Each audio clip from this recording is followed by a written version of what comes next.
दोस्तों, कहानी की शुरुआत साल 1825 से होती है, जहां ब्रिटिशर ऑस्ट्रेलिया पर राज कर रहे होते हैं और वहां के लोगों पर दर्दनाक जुर्म करते हैं। यही हाल ऑस्ट्रेलिया के तस्मानिया आइलैंड में भी था, जहां ब्रिटिश ऑफिसर लोगों को गुलाम बनाकर उनसे जबरन काम करवाते थे। यहाँ पर हम एक लड़की को देखते हैं जिसका नाम क्लेयर होता है। वो आयरलैंड से होती है, लेकिन वहां से कुछ साल पहले माइग्रेट होकर तस्मानिया में आकर बस गई थी। क्लेयर की शादी हो चुकी है और उसकी एक बेटी भी है। क्लेयर ब्रिटिश कॉलोनियल फोर्स के लिए सर्वेंट का काम करती है और उसका पति भी उसके साथ ही काम करता है। ब्रिटिश कॉलोनियल फोर्स का कमांडर हॉकिंस नाम का आदमी है। एक दिन हॉकिंस एक पार्टी रखता है जहां कई ब्रिटिश सैनिक आए हुए होते हैं। क्लेयर उनके लिए खाना बनाती है और फिर जब उन्हें खाना देने के लिए आती है तब हॉकिंस क्लेयर को सभी के सामने गाना गाने को कहता है, क्योंकि वो बहुत अच्छा गाना गाया करती है। हॉकिंस की बात मानकर क्लेयर गाना गाने लगती है, जिसे सुनकर सभी लोग एंजॉय करते हैं। वहीं हॉकिंस भी होता है जिसकी गंदी नजर क्लेयर पर काफी पहले से होती है। जब क्लेयर गाना खत्म करती है तो वो इशारे से उसे कमरे में बुलाता है और क्लेयर जब कमरे में आती है तब हॉकिंस उसे दरवाजा बंद करने को कहता है। तब क्लेयर दरवाजा अंदर से बंद कर देती है।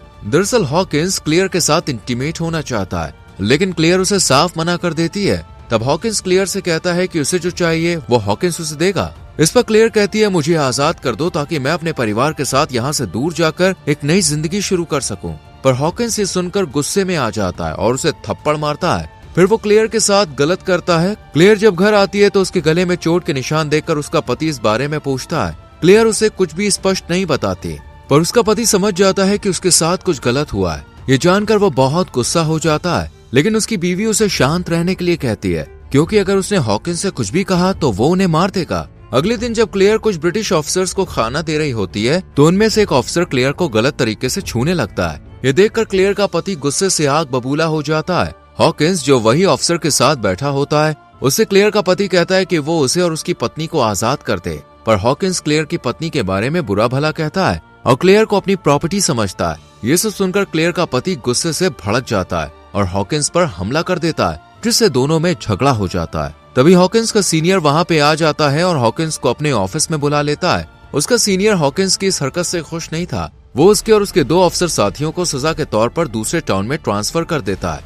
पर हॉकिंस ये नहीं चाहता था, मगर उसे मजबूरी में सीनियर की बात माननी पड़ती है। हॉकिंस को बहुत गुस्सा आता है और वो अपना गुस्सा निकालने के लिए रात में अपने दो अफसर दोस्तों के साथ, जिनका भी ट्रांसफर हुआ था, क्लेयर के घर आ जाता है। वो देखते हैं कि क्लेयर और उसका पति अपनी बेटी के साथ यहाँ से भागने की तैयारी कर रहे हैं। हॉकिंस अपने ट्रांसफर का बदला लेने के लिए क्लेयर के पति को पीटता है और उसके सामने ही क्लेयर को गालियां देता है और फिर से उसके साथ गलत करता है। जब क्लेयर का पति बीच में लड़ने आता है तो हॉकिंस उसे गोली मारकर जान से खत्म कर देता है। फिर हॉकिंस का दूसरा साथी भी क्लेयर के साथ जबरदस्ती करता है। वहीं क्लेयर की बेटी लगातार रो रही होती है और चुप होने का नाम तक नहीं ले रही होती है। तब हॉकिंस का तीसरा साथी उसे भी मारता है, यानी इनके अंदर जरा भी रहम नहीं होता। फिर हॉकिंस और उसके साथी क्लेयर को मारकर बेहोश कर देते हैं और उसे बिना अपने पति और बच्चे के अकेला तड़पने के लिए छोड़कर इस टाउन से चले जाते हैं। अगले दिन जब क्लेयर को होश आता है तो वो अपने पति और बेटी की लाश देखकर खूब रोती है। उसका परिवार उन ब्रिटिश सैनिकों ने खत्म कर दिया था।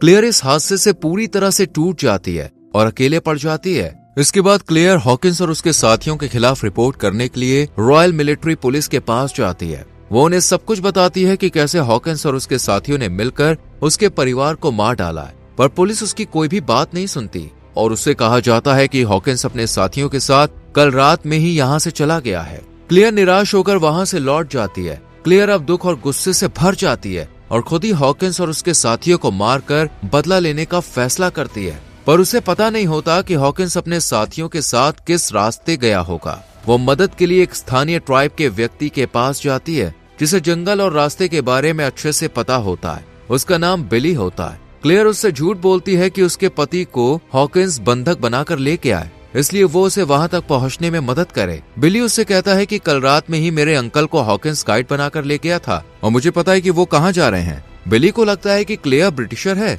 इसलिए वो उससे पैसे मांगता है और कहता है कि उसे रास्ते में किसी भी तरह का खतरा नहीं होना चाहिए। इस पर क्लेयर उसकी बात मान जाती है और उसे कुछ पैसे देती है। इसके बाद क्लेयर बिली के साथ सफर शुरू कर देती है।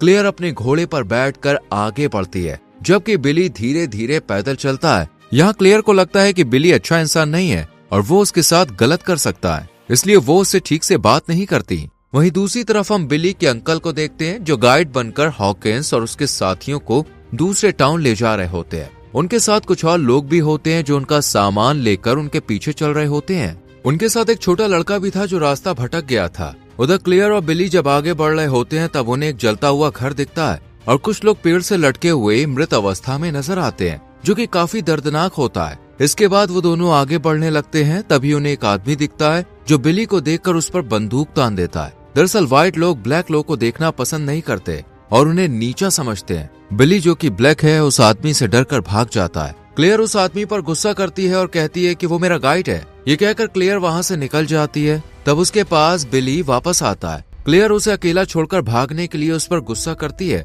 तब बिली उसे घूर कर देखने लगता है और कहता है कि तुम भी अंग्रेजों की तरह मुझे मार दोगी, वैसे भी हम पर हमेशा से वो लोग जुल्म करते आए हैं। क्लेयर कुछ नहीं कहती और उसे आगे बढ़ने के लिए कहती है। रास्ते में उन्हें भूख लगती है। तब बिली गांव के घरों से खाना चुराने की कोशिश करने वाला होता है, पर क्लेयर उसे ऐसा करने से रोक देती है और घोड़े को लेकर आगे बढ़ जाती है। बिली भी बिना खाना चुराए उसके पीछे चल पड़ता है। जंगल के रास्ते बढ़ते हुए क्लेयर को कई कठिनाइयों का सामना करना पड़ता है। कभी उसके पैर में कीड़े काट लेते हैं तो कभी उसे बिना कुछ खाए ही सफर करना पड़ता है। इसी दौरान बिली को हॉकिंस और उसके साथियों के पैरों के निशान दिखते हैं। वो क्लेयर को बताता है कि वो 7 लोग हैं और इस तरफ गए हैं, इसलिए वो अब तेजी से उस ओर आगे बढ़ने लगते हैं। इधर जंगल में एक ट्राइब की महिला अपनी बच्ची के साथ अकेली होती है। तभी हॉकिंस और उसके साथी उसे पकड़ लेते हैं। महिला गिड़गिड़ाकर कहती है कि मेरी बच्ची अकेली है, प्लीज मुझे छोड़ दो। पर इन ब्रिटिशर्स के अंदर जरा भी इंसानियत नहीं होती। वो पहले उस महिला के साथ गलत करते हैं और फिर उसे बंधक बनाकर अपने साथ ले जाते हैं। वहीं क्लेयर और बिली आगे बढ़ते हुए एक नदी के किनारे पहुंचते हैं, लेकिन नदी का बहाव बहुत तेज होता है जिससे उसे पार करना बेहद मुश्किल हो जाता है। हालांकि इस रास्ते से जाने पर वो जल्दी हॉकिंस तक पहुंच सकते हैं। क्लेयर रिस्क लेने का फैसला करती है और घोड़े के साथ नदी में उतर जाती है, लेकिन पानी बहुत गहरा और बहाव बहुत तेज होता है, जिसके कारण क्लेयर बहने लगती है। बिली तुरंत नदी में कूदता है और किसी तरह क्लेयर को बचाकर बाहर निकलता है। घोड़ा भी बहकर किनारे तक आ जाता है। रात में बिली अपने बारे में क्लेयर को बताता है। वो कहता है, ब्रिटिश सैनिकों ने मेरे पूरे ट्राइब पर हमला कर दिया था। उन्होंने मेरी आंखों के सामने मेरे परिवार को मार डाला। मैं छोटा था, बस उन्हें ऐसा करते हुए देखता रह गया। बिली अब तक क्लेयर को एक ब्रिटिशर समझ रहा था, लेकिन क्लेयर बताती है कि वो आयरलैंड से है और खुद ब्रिटिशर के जुर्म का शिकार हुई है। अब दोनों को ही ब्रिटिशर ने जख्म दिए थे। दोनों एक दूसरे को समझने लगते हैं और उनके बीच दोस्ती हो जाती है। अगली सुबह ट्राइब के लोग उस महिला को ढूंढते हुए हॉकिंस और उसके साथियों के पास पहुंचते हैं। वो हॉकिंस के एक दोस्त पर हमला कर उसे घायल कर देते हैं। गुस्से में हॉकिंस उस ट्राइब की महिला को मार देता है। तब ट्राइब के लोग डर कर भागने लगते हैं और हॉकिंस भी अपने साथियों को लेकर वहां से भागने लगता है, क्योंकि पहले ही उसने काफी खून खराबा यहाँ पर कर दिया होता है। ये लोग जब भाग रहे होते हैं तब उनमें से हॉकिंस का घायल दोस्त जंगल में अकेला रास्ता भटक जाता है। कुछ देर के बाद क्लेयर और बिली जब आगे बढ़ रहे होते हैं तो वो दोनों हॉकिंस के घायल दोस्त को देख लेते हैं और फिर क्लेयर मौका देखकर हॉकिंस के उस घायल दोस्त के पास आकर उसे मार देती है। इसने भी क्लेयर के साथ गलत किया था, जिसे मारकर क्लेयर ने अपना बदला ले लिया था। बिली ये देखकर उससे नाराज हो जाता है। वो गुस्से में क्लेयर से पूछता है कि तुम तो अपने पति को ढूंढने आई थी, फिर इसे क्यों मारा? क्लेयर अब बिली को पूरा सच बता देती है। हॉकिंस और उसके दोनों साथियों ने मेरे पूरे परिवार को मार डाला। अब मैं उनसे बदला लेने आई हूँ। ये सुनकर बिली उसे छोड़कर जाने लगता है। क्लेयर उससे कहती है कि मैं अकेले उनसे नहीं लड़ सकती, प्लीज मेरा साथ दो। पहले तो बिली संकोच करता है, लेकिन क्लेयर उसे याद दिलाती है कि ब्रिटिशर ने उसके परिवार और ट्राइब के लोगों को भी मारा था। अगर तुम्हें अपने ट्राइब का बदला लेना है तो तुम्हें भी लड़ना होगा। बिली ये सुनकर क्लेयर का साथ देने के लिए तैयार हो जाता है। यहाँ हॉकिंस को पता चलता है कि उसका घायल दोस्त लापता है, तो वो बिना उसकी परवाह किए आगे बढ़ जाता है और जो बिली का अंकल गाइड होता है, हॉकिंस उसे आदेश देता है कि वो जल्दी से उन्हें टाउन तक पहुंचाए। फिर ये लोग आगे बढ़ने लगते हैं। वहीं क्लेयर और बिली को आगे बढ़ते हुए उस ट्राइब की महिला की बॉडी मिलती है जिसको हॉकिंस ने मार दिया था। उन्हें यहाँ पर हॉकिंस और बाकी लोग के पाँव के निशान दिखते हैं, जिसके पीछे वो चलने लगते हैं। उधर बिली का अंकल गाइड हॉकिंस और उसके साथी को लेकर एक पहाड़ी के पास लाकर छोड़ देता है और उनसे कहते हैं कि मैं तुम्हारा गुलाम नहीं हूँ, तुम लोगों ने कई बेगुनाहों को मारा है और उस महिला को मारकर तुमने बहुत गलत किया। गुस्से में हॉकिंस का एक साथी उसे गोली मार देता है। हॉकिंस उसे डांटता है क्योंकि वही आदमी था जो उन्हें जंगल से बाहर निकाल सकता था। अब हॉकिंस जबरदस्ती अपने दोस्त को गाइड बनने के लिए मजबूर करता है, पर उसे रास्ता पता नहीं होता। तब भी वो लोग आगे बढ़ते रहते हैं। अगले दिन बिली को अपने अंकल की लाश मिलती है।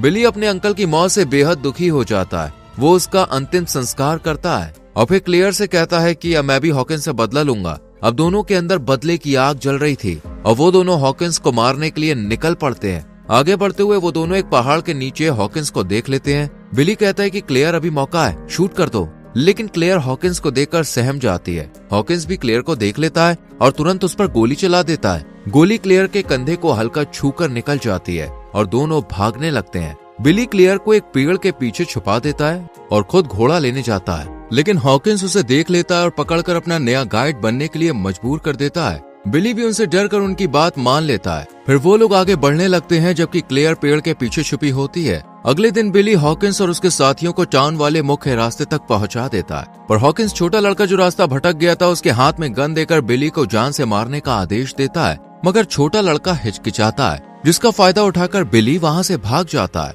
तब गुस्से में हॉकिंस छोटे लड़के को गोली मारकर खत्म कर देता है। अगली सुबह क्लेयर किसी तरह लड़खड़ाते हुए टाउन की मेन सड़क तक पहुंच जाती है, जहां उसे बिली मिल जाता है। उसे देखकर क्लेयर बहुत खुश होती है। फिर दोनों टाउन में एक घर के अंदर जाते हैं, लेकिन वहां देखते हैं कि पहले ही सभी लोगों को मार दिया गया है। वो वहां से गन लेकर आगे बढ़ते हैं। रास्ते में उन्हें कुछ ब्रिटिश सैनिकों द्वारा बंधक बनाए गए काले आदिवासी पुरुष दिखते हैं, जिनमें से एक बिली से कहता है कि वो उसके ट्राइब का आखिरी जीवित व्यक्ति है। ये सुनकर बिली पूरी तरह से टूट जाता है। तभी एक कैदी ब्रिटिश सैनिकों के अत्याचारों के बारे में चिल्लाने लगता है, लेकिन सैनिक उन सभी आदिवासियों को गोली मार देते हैं और उनके कटे हुए सिरों को ट्रॉफी की तरह अपने साथ रखते हैं।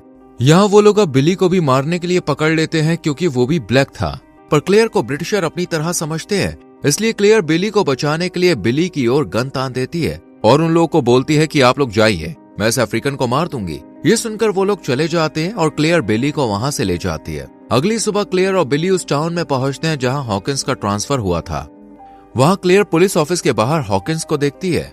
फिर जब क्लेयर अंदर आती है तब क्लेयर को देखकर हॉकिंस गुस्सा हो जाता है और उसे जान से मारने की धमकी देता है और फिर चला जाता है। क्लेयर उसके पीछे जाती है और एक कमरे में कई ब्रिटिश अधिकारियों के सामने हॉकिंस के सभी गुनाहों को उजागर कर देती है, जिसमें वो बताती है कि कैसे हॉकिंस ने उसके परिवार को खत्म कर दिया। ये सब छुपकर बिली भी देख रहा होता है। हॉकिंस गुस्से में आकर क्लेयर को थप्पड़ मारता है और कहता है कि वो झूठ बोल रही है और अगर उसके पास कोई सबूत है तो उसे दिखाए। क्लेयर के पास कोई सबूत नहीं होता, इसलिए वो बिना कुछ कहे वहां से रोते हुए बाहर आ जाती है और बिली के साथ घोड़े पर बैठकर जंगल की ओर निकल जाती है। रात में जब दोनों बैठे होते हैं तो बिली को क्लेयर के लिए बुरा लगता है और उसे अपने मरे हुए अंकल का भी बदला लेना था, इसलिए वो आदिवासी वेश में हॉकिंस को मारने के लिए निकल पड़ता है। जब क्लेयर को यह पता चलता है तो वो भी उसके पीछे जाती है। उधर हॉकिंस और उसके एक साथी जिस बंगलों में ठहरे होते हैं वहां बिली पहुंचकर अपने भाले से हॉकिंस को मार देता है, लेकिन तभी हॉकिंस का साथी उसे गोली मारकर बुरी तरह घायल कर देता है, पर बिली हिम्मत जुटाकर उसे भी मार देता है। ये वही दोनों होते हैं जिन्होंने क्लेयर के साथ गलत किया था। तभी क्लेयर भी वहां पहुंच जाती है और फिर दोनों घोड़े पर सवार होकर भाग जाते हैं। वो एक समुद्र तट पर पहुंचते हैं और अब तक सुबह भी हो चुकी होती है। बिली खुशी से नाचता और गाता है, क्लेयर भी आयरिश भाषा में गीत गाती है और दोनों सूर्योदय को निहारते हैं। इसी के साथ फिल्म खत्म हो जाती है। दोस्तों, आपने वीडियो को अंत तक देखा, इसके लिए बहुत बहुत धन्यवाद। वीडियो अच्छी लगी हो तो लाइक और शेयर करें और ऐसी और मूवीज एक्सप्लेनेशन के लिए चैनल को सब्सक्राइब करके बेल आइकॉन प्रेस करें। मिलते हैं अगली वीडियो में।